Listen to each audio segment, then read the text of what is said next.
আলা হযরত রাদিয়াল্লাহু তাআলা আনহুর বয়স যখন 4 বছর 4 মাস 4 দিন, শিক্ষিত খানদান, সিস্টেম শিক্ষিত ভাবে সুন্নতে রাসূলের মোতাবেক তাদের আমল চলাফেরা সুন্নতে রাসূল মোতাবেক আলা হযরত রাদিয়াল্লাহু তাআলা আনহুর বয়স যখন 4 বছর 4 মাস 4 দিন বিসমিল্লাহ খানি হয়। আমরা বিসমিল্লাহ খানি আমাদের পরিবেশে আমরা সেটা বুঝি না। বুজুর্গানের দিনের আলা হযরত রাদিয়াল্লাহু তাআলা আনহুর ওয়ালিদ কেরামি হযরতে নাকি আলী খান এবং উনার দাদা রাজা আলী খান বিসমিল্লাহ খানির জন্য একজন মুআজ্জাজ শিক্ষককে ডাকলেন। সামনে কায়দা বগদাদি রাখা হলো, দ্বীনি তালিম শুরুয়াত হচ্ছে। 4 বছর বয়সে হুজুর আলা হযরত দ্বীনি তালিম আরম্ভ করলেন, দ্বীনের শিক্ষা অর্জন করা আরম্ভ করলেন। দেখুন কত দ্রুতভাবে তিনি দ্বীনের শিক্ষাকে কমপ্লিট করছেন। 4 বছর 4 মাস 4 দিনে আলা হযরত রাদিয়াল্লাহু তাআলা আনহুর যখন বিসমিল্লাহ খানি করানো হয়, ওস্তাদ পড়াতে লাগলেন আলিফ বা তা সা, শেষ পর্যন্ত উনি পড়াতে লাগলেন। যখন পৌঁছে গেছেন আলিফ লাম আলিফ, আলা হযরত থেমে গেলেন। ওস্তাদ বলছেন বড় বাবু পড়ো বাবু লাম আলিফ। আলা হযরত খামোশ হয়ে গেলেন। তিনি প্রশ্ন করলেন, হুজুর পড়েছি, যেহেতু আমি লাম আলিফ দুটো শব্দ দুটো অক্ষরই আমি পড়েছি, আবার লাম আলিফ একসঙ্গে, সেটা আবার কি করে হতে পারে? মুফরাদাত শব্দ মুফরাদাত আমি পড়ে আসছি, আলিফ বা তা সা এক একটা অক্ষর আমি পড়ে আসলাম, আলিফও পড়লাম লামও পড়লাম, আবার একসঙ্গে লাম আলিফ যুক্ত করে আবার তার মধ্যে কি করে আসতে পারে? মুআজ্জাজ শিক্ষক আলা হযরত রাদিয়াল্লাহু তাআলা আনহুর এই প্রশ্ন শুনে তিনিও খামোশ হয়ে গেলেন। পার্শ্বে ছিলেন আলা হযরত রাদিয়াল্লাহু তাআলা আনহুর দাদাজান হযরত রাজা আলী খান। তিনি বলতে লাগলেন, আহমদ রাজা, শিক্ষকের কথার প্রতি আমল করো, শিক্ষক যেটা বলছেন সেটা পড়ো। মুআজ্জাজ সামিনী کرام, কিন্তু হযরত রাজা আলী খান তিনি ছিলেন এক আল্লাহর বিশিষ্ট কামিল ওলি। তিনি বুঝতে পারলেন এই ছেলে আম ছেলে নয়, সাধারণ ছেলের মতো এই ছেলে নয়। আলা হযরত রাদিয়াল্লাহু তাআলা আনহুর এমতো প্রশ্ন শুনে হযরত রাজা আলী খান তিনি অনুভব করলেন, তিনি তার রাজের কথা তিনি বুঝতে পারলেন, তিনাকে তিনি মুলাহাজা করলেন। তিনি বুঝতে পারলেন আহমদ রাজা কোনো আম সাধারণ ছেলের মতো নয়, বরং তিনি এক পায়ে বুজুর্গ, তিনি এক বিশাল বড় হয়ে এক বিশাল আল্লাহর ওলির পরিণত হবে। মুআজ্জাজ সামিনী کرام, আলা হযরত রাদিয়াল্লাহু তাআলা আনহুর এই প্রশ্ন শুনে হযরত রাজা আলী তিনি চিন্তা করলেন, আলা হযরত যেহেতু প্রশ্ন করেছেন, সে বাচ্চা যেহেতু প্রশ্ন করেছেন, উত্তর দেওয়া খুব জরুরি। যেহেতু রাজের কথা যদি আজকে তাকে না বলি, তাহলে এই বাচ্চা মুআজ্জাজ সামিনী کرام তার সে রাজের কথা সে বুঝবে কি করে? হযরত রাজা আলী খান তিনি বলতে লাগলেন, বেটা শোনো, প্রথমে যেটা তুমি পড়েছিলে সেটা আলিফ নয়, সেটা হচ্ছে হামজা। এখন তুমি যা পড়ছো লামের সঙ্গে যুক্ত করে লাম আলিফ, সেটা হচ্ছে আলিফ। আর পূর্বে যে পড়েছিলে সেটা ছিল না আলিফ, সেটা ছিল হামজা। হামজা আলাদা, আলিফ আলাদা, যার ফলে তুমি শুরুয়াত যেখান থেকে করেছিলে আলিফ বা তা সা বলে, সেটা বাস্তবে সেটা আলিফ নয়, সেটা হচ্ছে হামজা। আর আলিফ যেহেতু সাকিন হয়, আলিফকে কোন অক্ষরে যতক্ষণ পর্যন্ত কোন অক্ষরের সঙ্গে না মিলাবেন তাকে পড়া যাবে না। সাকিন যে অক্ষর সাকিন থাকে তাকে পড়া যায় না। আলিফ যেহেতু সাকিন হয়, যার ফলে লামের সঙ্গে তাকে যুক্ত করে পড়তে হয়।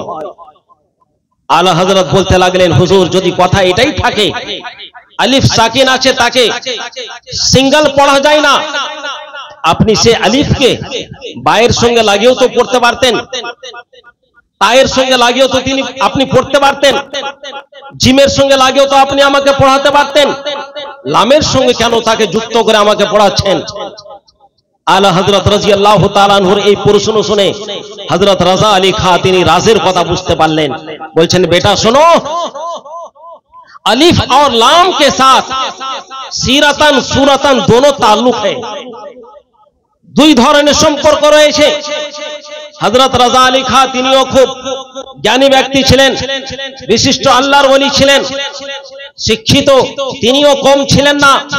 আলা হযরত রাদিয়াল্লাহু তাআলা আনহু যখন বললেন আলিফ সাকিন হয়, বুঝলাম তাকে সিঙ্গেল পড়া যায় না, লাম আলিফ লামের সঙ্গে মিলিয়ে আপনি পড়লেন, সে আলিফকে তো আপনি বায়ের সঙ্গে লাগিয়ে পড়তে পারতেন, তায়ের সঙ্গে লাগিয়েও তো আপনি পড়তে পারতেন, জিমের সঙ্গে লাগিয়েও তো আপনি পড়তে পারতেন, লামের সঙ্গে লাগিয়ে কেন আপনি পড়ছেন? মুআজ্জাজ সামিনে কেরাম, আলা হযরতের দাদা জান হযরত রাজা আলী খাঁ তিনি বলতেন, তিনি উত্তরে বললেন, বেটা শোনো, अलिफ और लाम के साथ सीरतन और सूरतन गहरा ताल्लुक है। आला हजरत के তিনি উত্তরে বলতে লাগলেন, আহমদ রাজা শোনো, আলিফ এবং লামের মধ্যে সম্পর্ক রয়েছে, তাদের দুই অক্ষরের ঘনিষ্ঠতা রয়েছে। আলা হযরতের দাদা বলতে লাগলেন, বেটা শোনো, সেটা কি করে? যখন আপনি আলিফ যখন লিখবেন, আলিফ যখন আপনি বানান করে লিখবেন, আপনি লিখবেন আলিফ বা হামজা লাম ফা, বিচে লাম আছে, আলিফ যখন আপনি লিখতে গেলেন বিচে আছে লাম, এবার আপনি লাম লিখুন বানান করে, বিচে আসবে আলিফ। তো আলিফ আর লামের সঙ্গে একটা সিরাতান সুরাতান ঘনিষ্ঠতা রয়েছে, সম্পর্ক রয়েছে, যার ফলে আলিফকে যদিও বায়ের সঙ্গে লাগিয়ে পড়া যেত, তায়ের সঙ্গে যুক্ত করে পড়া যেত, জিমের সঙ্গে যুক্ত করে তাকে পড়া যেত, কিন্তু আলিফ আর লামের মধ্যে যা ঘনিষ্ঠতা ছিল সেটা প্রকাশ পেত না, যার ফলে আলিফকে, আলিফ তুমি যে পূর্বে পড়েছে সেটা বাস্তবে আলিফ নয়, বরং সেটা হচ্ছে হামজা, আর এখন লামের সঙ্গে যেটা তুমি যুক্ত করে তুমি পড়ছো বা তোমাকে পড়ানো হচ্ছে সেটা হচ্ছে আলিফ। মুআজ্জাজ সামিনে কেরাম, যার ফলে লাম এবং আলিফের দুই অক্ষরের ঘনিষ্ঠতার কারণে এক অপরের সঙ্গে যুক্ত করে তাকে পড়ানো হচ্ছে। মুআজ্জাজ সামিনে কেরাম, আলা হযরত রাদিয়াল্লাহু তাআলা আনহুর দাদা জান যখন এই মতো উত্তর দিলেন, আলা হযরত খামোশ হলেন, চুপ হয়ে গেলেন। মুআজ্জাজ সামিনে কেরাম, চিন্তা করুন, এটা ওয়াকিয়া বলার উদ্দেশ্য নয়, বুঝানোর উদ্দেশ্য হচ্ছে 4 বছর 4 মাস 4 দিনের বাচ্চা এত ভয়ানক, এত বড় গভীর ভাবে প্রশ্ন করবে, আপনি চিন্তা করতে পারেন সাধারণ বাচ্চা এই মতো প্রশ্ন সে করতেও পারে না। আজকে আমরা মাদ্রাসাতে ছেলেদের পড়াই, প্রাইমারি থেকে নিয়ে ফজিলত পর্যন্ত লেখাপড়া করায়, এই মতো গভীর ভাবে প্রশ্ন ফজিলতের ছেলেও, যেই ছেলে ফজিলতে পড়েন মাওলানা, সে ক্লাস পাস করে মাওলানার তাকে দাস্তার দেওয়া হবে, এই মতো গভীরতার প্রশ্ন তার থেকেও আমরা শুনতে পাই না। কিন্তু আলা হযরত 4 বছর বয়সে এত গভীর ভাবে তিনি বিশাল একটা প্রশ্ন করে তুললেন।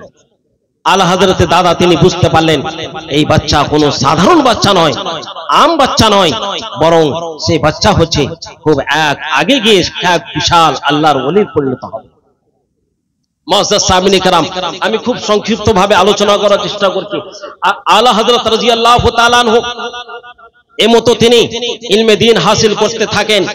উনার ওয়ালিদ গ্রামী হযরত নাকি আলী খাঁ রাদিয়াল্লাহু তাআলা আনহুর কাছে তিনি ইলমে দ্বীন হাসিল করতে লাগলেন। তিনি মুআররিখিন বলছেন 13 বছর 10 মাস